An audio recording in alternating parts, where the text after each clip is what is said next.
करने वाले हैं सेक्शन नंबर 271H। अगर आप टीडीएस के रिटर्न को फाइल नहीं करते हो या गलत फाइल करते हो तो आपके ऊपर पेनल्टी लगाई जा सकती है सेक्शन नंबर 271H के अंदर। और गवर्नमेंट ने फाइनेंस एक्ट 2024 का पार्ट 2 वाला जो बजट आया है उसमें एक मेजर अमेंडमेंट की है, जिसकी वजह से अब आपके ऊपर पेनल्टी लगने के चांसेस बहुत बढ़ गए हैं।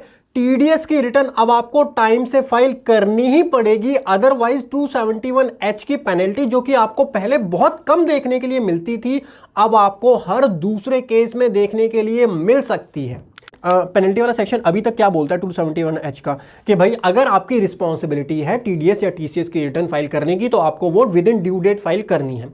अगर आप within due date file नहीं करते तो आपके ऊपर हम पेनल्टी लगाएंगे कि 10,000 से लेकर के 1,00,000 रुपए तक की पेनल्टी हम आपके ऊपर लगा सकते हैं अगर टीडीएस की रिटर्न आप लेट फाइल करते हो।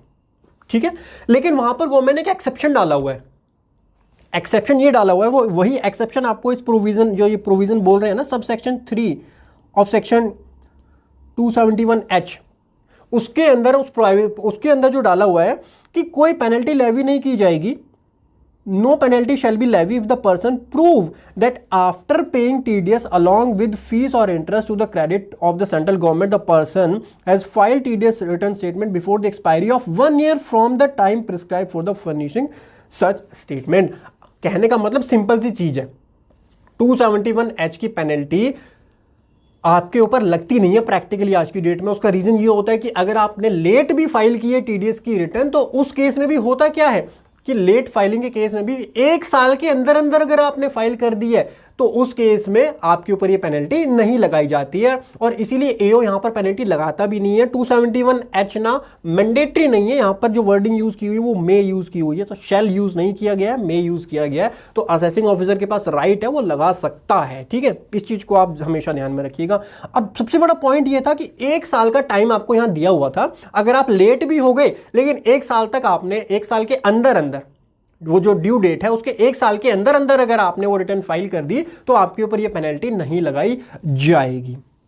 अब यहां पर गवर्नमेंट ने एक्सप्लेन किया कि while earlier the due date of filing a belated return by the assessee was 1 year from the end of assessment year। पहले सालों की बात की जा रही है कि भाई आपके पास टाइम होता था कि जब आपका फाइनेंशियल ईयर एंड हुआ उसके 1 साल तक आप अपनी आईटीआर फाइल कर सकते हो, लेकिन अभी आपके पास 1 साल का टाइम ही नहीं होता, केवल 31 दिसंबर तक आप फाइल कर सकते हो। The time presently prescribed is 31 December for the same assessment year. जैसे अगर आप करंट असेसमेंट ईयर की बात करो तो अभी आपका करंट असेसमेंट ईयर 24 एंड 25 जो चल रहा है, तो इसके लिए बिलेटेड रिटर्न की भी अगर आप बात करोगे कब तक फाइल कर सकते हो आप, 31 दिसंबर तक ही आप फाइल कर सकते हो, 2024 तक आप फाइल कर सकते हो for the assessment year 24 and 25। Deductee या collective face great inconvenience if the TCS statement by the deductor are not furnished in time leading to mismatch। अब यहां पर अगर आपका जो सप्लायर है वो अपनी टीडीएस की रिटर्न टाइम से फाइल नहीं करता तो Q4 की अगर बात करें, जो फाइनेंशियल इसका प्रीवियस ईयर, इसके लिए जो आपका प्रीवियस ईयर रहेगा वो रहेगा 23 एंड 24। 23-24 के अगर क्वार्टर नंबर 4 की बात करें तो Q4 के लिए जो ड्यू डेट होती है टीडीएस की वो होती है 31 मई 2024 तक उसको फाइल करनी होती है। अब अगर वो फाइल नहीं करता तो उसके ऊपर क्या क्या कंप्लायंसेस के बर्डन्स आते हैं वो बता देता हूं आपको। सबसे पहले तो 234, सबसे फर्स्ट है 234E की लेट फीस लगाई जाती है, कितनी, 200 रुपये पर डे की, subject to the maximum of TDS, जितना टीडीएस है उतनी आपके ऊपर लगाई जाएगी। दूसरा आपके ऊपर लगाया जाता है यहां पर इंटरेस्ट, और इंटरेस्ट लगाया जाता है 2011A के अंदर। कितना इंटरेस्ट होता है, 1% या 1.5%। ठीक है, तो जो भी एप्लीकेबल है वो इंटरेस्ट लगाया जाता है। तीसरी होती है ये पेनल्टी, तीसरी ये पेनल्टी होती है जो कि 271H के अंदर लगाई जाती है। अब ये तो आपका अप्लाई हो जाता है, 234E भी अप्लाई हो जाता है, 2011A भी अप्लाई हो जाता है, आपका इंटरेस्ट भी आपको देना होता है, लेट फीस भी आपको देनी होती है। बट ये वाला जो सेक्शन है ना 271H, ये अप्लाई ही नहीं हो पाता। तो गवर्नमेंट ने बोला हम टीडीएस के कंप्लायंस को और स्ट्रिक्ट बनाएंगे, जो लेट लतीफ वाले लोग हैं उनको और ज्यादा पनिश करेंगे, और अब हम आपको 1 साल का टाइम नहीं देंगे, 271H को अप्लाई करने के लिए यहां पर कब तक का वेट करना पड़ता, इस वाली रिटर्न के लिए ड्यू डेट है ये, इसमें आपको +1 ईयर वेट करना पड़ता है, +1 ईयर वेट करना पड़ता है ये सेक्शन इन्वोक करने के लिए। तो 31 मई 2025 के बाद ही 271H की पेनल्टी लगाई जा सकती है असेसिंग ऑफिसर की तरफ से। अब गवर्नमेंट ने बोला हम क्या कर रहे हैं, 271H के अंदर हम 1 ईयर को रिड्यूस करके 1 मंथ करने वाले हैं।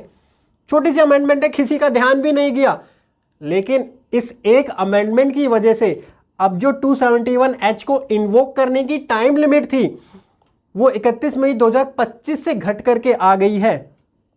1 मंथ आप इसमें ऐड कर दोगे, जो भी 1 मंथ का पीरियड 30 जून आएगा, मेरे हिसाब से जून 30 की होगी, तो 30 जून 2024 यहां पर आ जाएगी वो डेट जिसके बाद 271H के प्रोविजंस को इन्वोक किया जा सकता है असेसिंग ऑफिसर की तरफ से। इसका मतलब अब आपका टीडीएस कंप्लायंस और ज्यादा स्ट्रिक्ट हो गया है और टाइम से आपको टीडीएस का कंप्लायंस करना पड़ेगा, बिकॉज टीडीएस के अंदर पेनल्टी एटलीस्ट 271H के अंदर 10,000 है, which may be extended up to 1 lakh rupees.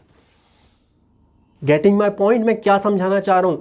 तो इसके अब ये दोनों के इन दोनों के साथ साथ आपका ये वाला प्रोविजन भी इन्वोक हो जाएगा अगर 1 महीने से ज्यादा डिले करोगे। और इसके पीछे गवर्नमेंट का इंटेंशन सिंपल सा है कि भाई डिडक्टी और जो कलेक्टिव हैं face great inconvenience if TDS या TCS statement by deductor collector are not furnished in the time leading to mismatch in TDS या TDS during the process of income tax return and raises है in futures demand. गलत demand वहां पर raise होती है क्योंकि उनका TDS जो 26A में रिफ्लेक्ट नहीं होता टाइम से, बिकॉज दूसरी पार्टी ने अपनी टीडीएस की रिटर्न टाइम से फाइल नहीं की। तो इसीलिए हम 271H को इन्वोक करने की टाइम लिमिट को 1 साल से रिड्यूस करके 1 महीना कर रहे हैं। बहुत ही इंपॉर्टेंट अपडेट है जो आपको ध्यान रखनी है। अब टीडीएस का कंप्लाइंस टाइम से करना है, अब लेट नहीं कर पाओगे सर आप।